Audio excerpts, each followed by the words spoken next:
Everyone, good afternoon and welcome to my another mini blog.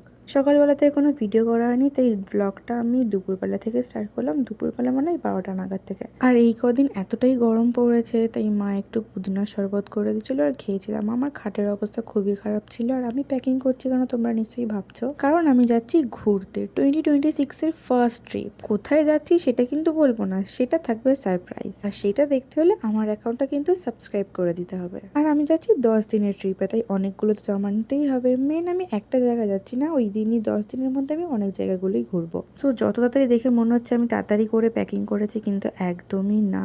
প্রচুর time লেগেছিল, কি কি জমা নেবো একদমই বুঝতে পারছিলাম না। তারও মাঝখানে মাঝখানে আমি বিরিয়ানিও করছিলাম। আর এই মিনি ব্লগটা সানডের মিনি ব্লগ, তাই সানডেতে বিরিয়ানি হবে না সেটা তো হতেই পারে না। বিরিয়ানিটা ভাবে বসিয়ে মাকে বলেছিলাম তুমি দেখবে, তারপর আমি স্নান করতে চলে গেছিলাম। স্নান করে এসে লাঞ্চ করে নিয়েছিলাম। লাঞ্চ করার পর একটু ভাত ঘুম দিয়ে বিকালবেলার দিকে আমি বেরিয়ে গেছিলাম কিছু কেনাকাটা বাকি ছিল সেটা করার জন্য। আমরা যাবো স্লিপার বাসে করে, আর বাসটা ছাড়বে 26 মে 2026। আমরা বলছি কারণ আমরা যাচ্ছি অনেকেই। কারা কারা যাবে আমি সেই দিনকারই দেখাবো। আর এই ট্রিপটার প্ল্যান হয়েছিল অনেকদিন আগে থেকেই, বাট আমি রিসেন্ট বলেছি আমি যাব অনেক প্রবলেমস কাটিয়ে। আজকের জন্য এইটুকু।